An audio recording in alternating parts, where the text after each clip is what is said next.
everyone, and welcome back to the Alexa Show. I am Alexa Servo-Didio. I'm your host, and I'm so excited to be here tonight. The Alexa Show is going to take a little bit of a different turn. We are starting with a new segment called Investigative Insights. During this segment, I'm going to be having my co-host, my guest from the past, Vito Bruno. He is a retired detective from New York City who was assigned as an investigator for the Attorney General.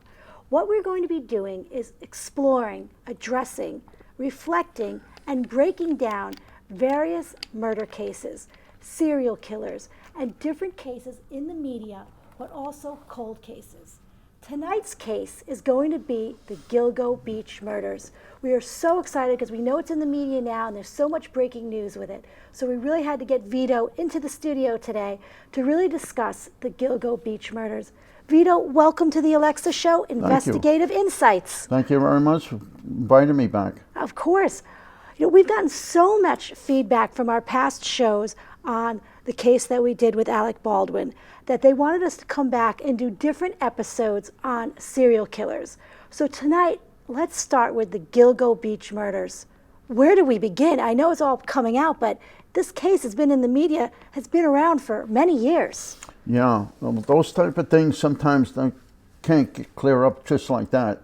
There's so many topics, so many evidence that's being presented, and that's the problem with these kind of cases. It can go on and on and on for a long, long time. And as long as you wait with these type of things, and sometimes they're not in a major rush, but they have to find out if there are others out there in this country and they're picking this thing up, because there are so many that developed of this, especially on a serial killer, which is designed for this particular case. He is one in that category. But the point is that he could be involved with other murders throughout this country, and we wouldn't know it yet. So it takes time to develop this, and like the FBI have lists on things, and the New York City police have it, and other law enforcement. And I tried to get myself, when I was involved with the New York City police for over 24 years, when we had occasional cases of this nature, and we had a few, we would always have to find out from other places throughout the country. We'd notify them as to who they had and so forth. So if there's a pattern there, we try to put that pattern to what we have. It could match up or maybe not. Very, very difficult. This is not like a puzzle, but it is in some degree it's a puzzle. And you try to put it as best as you can. And but as always, we're human beings. The things can happen, it slips through, and you don't know, because there's thousands and thousands of things of that nature that are going on out there. So it's a lot to do. The manpower is only limited to what they have in the police department and the FBI, but they're doing a fine job as far as I'm concerned, and I've seen it and I've been involved with them. So as far as the Gilgo Beach murder, there are some highlights of this thing, of course. One of the things that you notice with this kind of a case is that he kind of gave himself up when he called one of the parents of the one of the women that who got killed by him, and he admitted that he had killed her. Now, why does he do that? It's a strange pattern of people, their mind. It could have bothered him a lot. You know, it's not like there's ironclad that they can just keep going on and on. Some do, and a lot of them don't. But this particular one, he opened the door. The police checked the burnt phone that he had. They checked it out. They led right to him. So these are things that just, luckily it happened. So you have to look at a lot of little lucky breaks through the cases, things go on. And if you catch it, you stay with it pretty much. Would you think that, though, him making that phone call, could it have also been a way of power and control, of maybe taunting the family? Because a lot of times serial killers like to take jewels, they like to take little knickknacks, kind of remembrance of their murder. And since so many times it's been so long since it's been in the news, since anyone's spoken about it, I'm wondering if also maybe he started getting that itch again of almost having that power of control, of being able to call the family member and kind of bring up his name again and maybe be relevant. Well, there's a lot of patterns to this that I brought it out with this particular murder. And say, if I could just quickly go over it quickly on you.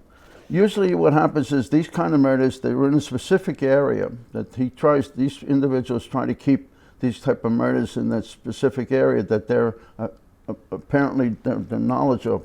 Also, some of these cases, and like this particular one, there was some sexual interaction with some of the victims here. So that becomes another situation that you have to look at very carefully. The murders that are committed are over a period of time. Some happen today, and some couldn't maybe happen until 5, 6 months from now. And it's a drift. And it just, you have to follow it. The police department and the FBI, they try to do as best as they can with these type of things, but it has to keep always on top of everything. Now, when I remember talking to them, the police on these things, these kind of serial killers, they're not picked up by people. They're very quiet. They're very intelligent most times. They're matter of fact, you might like them when you talk to them. You don't know what their background is, or if you do, you don't know what their next step is going to be, so you accept it. When you hear something that he's done something or her, you get shocked. Oh, that can't be her or him. It's impossible. Well, it's not. It's the real McCoy. And in this particular case, and he never lacked remorse on any of these things when they interviewed him. And that was another thing they found out. But he wants to control the victims. That's what he wants to do. That's his pattern, basically. And unfortunately, the girls went right into this trap from him. And that's sad to say that, unfortunately, he's what you would call a predator besides. He's that type of an individual that they design as that he's a predator to these type of individuals that he wants to go after. And the point being is that sometimes they're so charming and so knowledgeable that people just accept them, like I just brought out.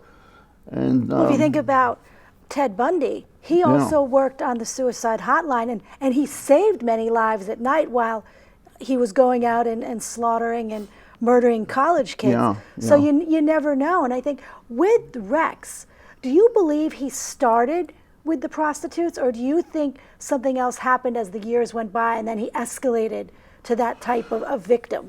Well, I think that it's a possibility of both ways, because sometimes, some people, they hold in so long, like a grudge of someone, it's always in your mind, like you want to get back at somebody, or in that particular case, and something snaps someplace along the lines and they react to it. And sometimes they do it quickly, but there are times that they just drift and drift and drift, and you don't feel like anything will have happened. And unfortunately, that's what happens. It could be a month, it could be a year, it could be 2 years. The time element is not questionable here. It's just the timing, what he wants to do, he's going to do it. And then you have to follow up very quickly on that. But there are patterns to these things too. And so they make it they're very knowledgeable on what they're doing in their respect. But the other part is, if you continue to go on them and you check their, whatever information you have, there's always some little loopholes. Somewhere along the lines you can find some traces of something. As an example, with this particular thing, he had interactions sexual. Now, there could have been some clothing, could have been some stains, could have been his hair. It could have been anything that could have been picked up, which could have helped the police immediately. Yes. Because of the progress that they have today with forensic and so forth, they could find things out so quickly as opposed to years ago. So that's one of the pluses that the law enforcement has today. But, these kind of things, there are many of these serial killers out there. There might be, I'm telling you truthfully, there could be thousands of them out there. You wouldn't even know who they are, until they react to something. And then you have to follow up with this. But it's a serious cases that you get involved with. And unfortunately, it could be a lot of harm once the serial killer gets involved. Yes. And to the family and to everybody else. Absolutely. And I think to piggyback on your point, I've interned at many also psychiatric institutions, and a lot of the psychiatric nurses would say that there are so many serial killers here in Westchester that the media doesn't really speak about, that we really don't know about, that are roaming around. And a lot of times, if they're not caught, they age out. They just lose maybe the urge to kill, to act out, to do any type of harm. And I'm wondering, with this Gilgo Beach murderer, did he actually age out for a while? Has he been killing along the way, or is he just better at hiding it? Because what makes him different? Or is it maybe they're all saying in the news because what victims he chose maybe didn't get as much press, which would be very unfair if that's the case. But I'm wondering what made him so different that he was able to kind of live such a double life and be successful. And did the family ever, how could the family not suspect something's a little off here? Yeah. So, well, sometimes, you know, that we're just going into a mining point of view of how they develop. There could be sometimes when you commit that one murder, as weeks and weeks go by, there could have been a possibility that he actually made a mistake with saying something, or he did something that somebody picks up, or he thought they'd pick up, so he gets a little frightened and he pulls back what he wanted to do next. So now he thought like he made a mistake saying something, not major, but some other people might think, why did he say that for? Not that they're quick to respond to it, but then their person who committed the crime was looking for a second person to do it, and he'll wait his turn. He'll do it. Sooner or later, he'll do it. But the time element, we don't know. It could be a week, a month, it could be even a year, and all of a sudden you lose sight of this whole thing. And then he attacks again. So when it goes to that long period of time, people don't look at him anymore because they figured it would not be him, but no way in the world. And then something about 6 months to a year later, a similar type thing in the area of where he might be living, or the area they found the last individual that was buried there, they might say, well, there must be a stranger coming from somewhere else. Yes. They never pin him to this stuff. But it just goes on, and then you wonder sometimes, is there a fault of anybody from law enforcement that doesn't pick these things up? And it could happen. We're all human beings. They could happen. Yes. I wouldn't say they won't. But it's all from the system itself. Sometimes there's a crack somewhere. And also mental health professionals. Sure. Did anyone not report something? Right. I mean, I would think, as a mental health professional, there had to be some sort of sign of his erratic behavior, of his mindset, because the killings were pretty horrific. Yeah. So someone like that doesn't just all of a sudden wake up one day and know how to do that. Were there magazines, were there movies, were there groups he belonged to, things in his history of the browsing history? Did he seek help? Were there friends and family that noticed he's a little sadistic? Yeah. And what happens there? Because I know so many times people don't want to say anything, they don't want to get involved, but I think it's important that, especially in this day and age, we really need to say something and say, listen, you know, I've noticed something that's really bizarre, or that could be really serious. Mm-hmm. Yeah, that's the problem too, is that some people have said, I've seen it, I should have said something. As the time goes on in the element of a character, and then you go to yourself, well, geez, you know, it's funny that you bring a subject up. I saw a little difference of him 3 months ago. He said something, or he did something. It just slips you. You're like, yes. You don't want to get into it. You know, it's, oh no, it can't be. Because he's been so leveled in his ways of dealing with everybody, and is educated, and he's a nice guy, or whatever else you want to put on this particular person. And they figure, why should I say anything? It's just something that he made a mistake in saying something about something. And so I don't want to get myself into a little problem now. It's trying to say something like and get offended to him, and he goes back at me. So I got to keep my mouth shut. And as time goes on, it's almost like it never happened. You just slip and slip and slip and keeps going until the day comes when something else happens, and then you wake up and you go, oh boy, maybe I should have said something at that point. Yes. It's a little late in the game. Yes. You know. And a lot of times serial killers aren't the typical ones we see on television. Yeah. They are those great guys. They are those that have work with their family, work helping other people, sure. You know, or very successful, or a family man or family woman. So I think sometimes people don't go down that route, and also they all say, okay, I don't want to be paranoid. I don't want to think everybody's bad. But then you also have the other extreme. Sometimes you have to listen to your gut, and if you notice something in the behavior, like his family, his neighbors, do you think someone knew something, or maybe they were into, you know, having prostitutes in that area? Because I think a lot of times people can know what's coming in and out of their neighborhood. Well, that's the point that we're trying to bring out here, is that there are things that people see from the person that apparently is always the subject later on in the criminal sense of it, and they've said, well, geez, I saw this and I saw that. But it's almost like you just don't want to believe it. You just like let it go for a bit. I'm not saying anything major.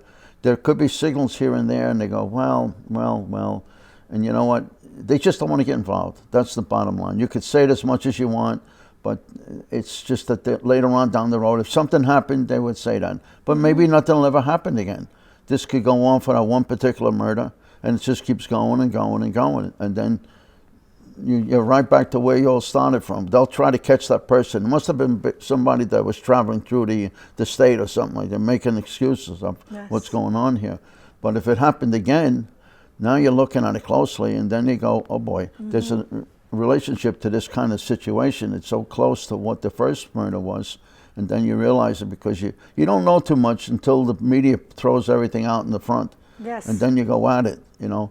When we had that case a year and a half ago with Alec Baldwin, a lot of stuff wasn't coming out right away. It was the media that was holding back. And then as the time went on, you're getting little pics of this, little pics of that. And it's still not over. The thing is still going on with that case. But to bring back to this here, he's the typical guy that gets away with a lot of stuff. He would not be the one that's going to be challenged. He's not looked at by being challenged by anybody.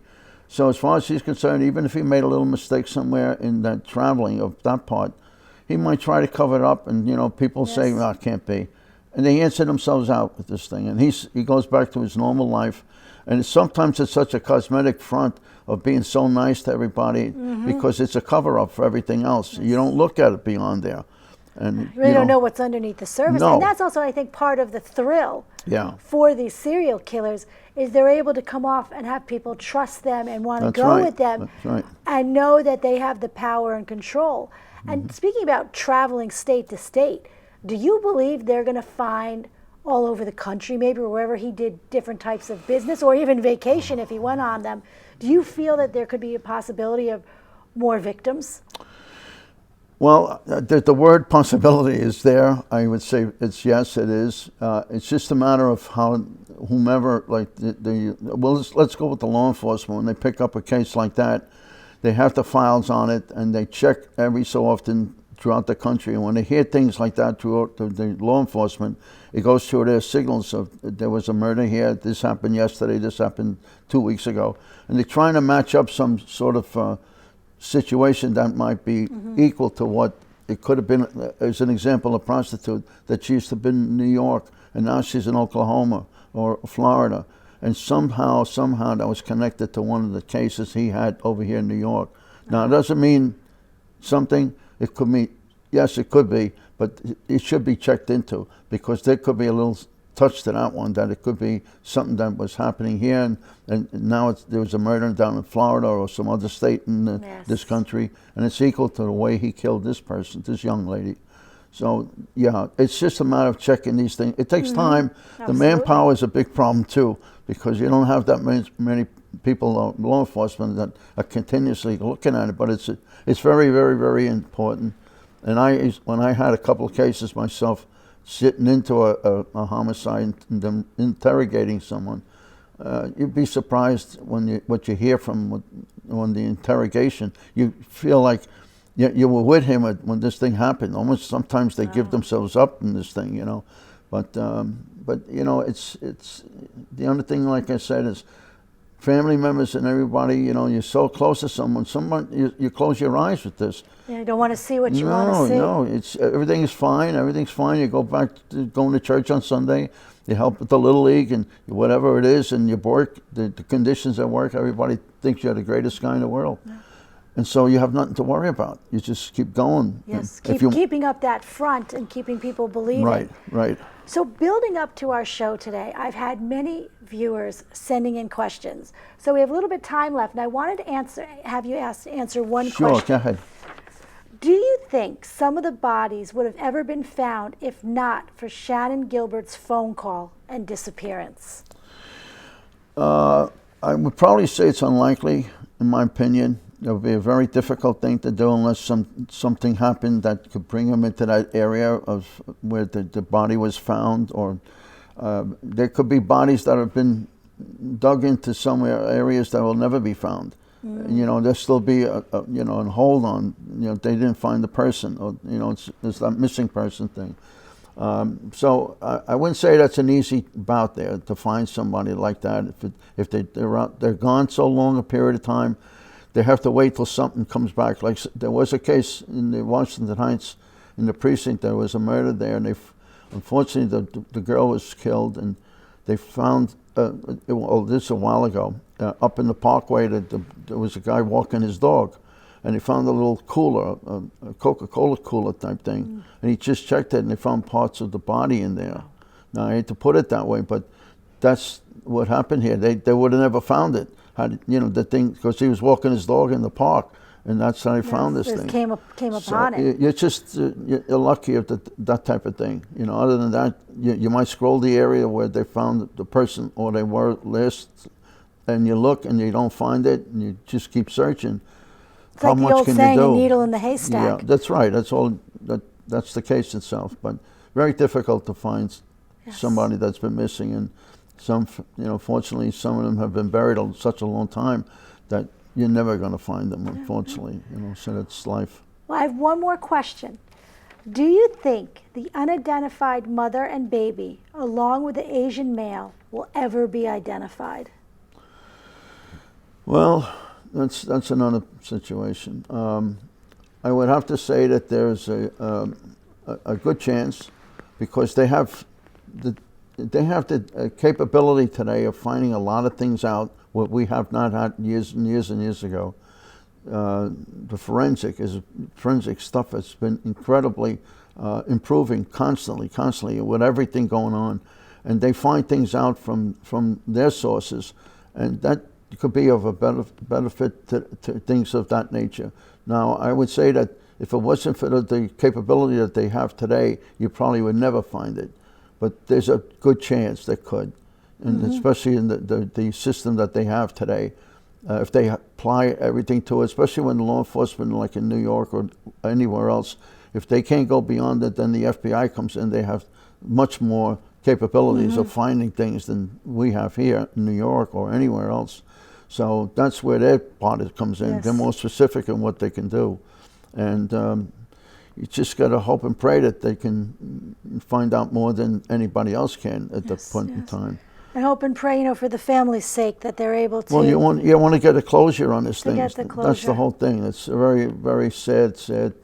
All of these things are very sad, and I feel bad for these people, the families and everything that have to go through this after somebody of that nature. Yes. And again, going back to someone that's been arrested for the killing, and you might know this person who did it. That's a shocker too. And the family, it just drags everybody down. Yeah. It's really kind of a violation on all levels for everyone, their family members involved, but those who have been around, of a betrayal, but also of a violation of knowing someone and them having such a double life, other than the horror of what the crimes they've committed, but the violation of how was I next to this person? How was I sleeping in the same bed with this person? How is this person my school teacher or my boss? Right. Which is definitely very frightening. Well, Vito, we're at the end of the show, but I wanted to let everyone know if they have any questions, because we are going to be doing more segments for Investigative Insights on cold case, serial killers, up and coming, any type of case you're interested in. Please send an email to alexas29@AOL, and Vito and I will definitely do our research and explore the case and then bring it back to the show. I would like that, very much so. It's a very, very interesting area of coverage, and I would do the best I can with that for you and for the people out there. Well, you're doing an amazing job, and I think it's so incredible to have you, a former law enforcement and also private investigator, and though as myself as a psychotherapist, to really explore these serial killing cases on the law enforcement side, but also the mental health side, to really kind of get a bigger picture of what's going on. Yes. So again, everyone, thank you so much for tuning in. Keep sending in your questions, and everyone, have a good night, and God bless.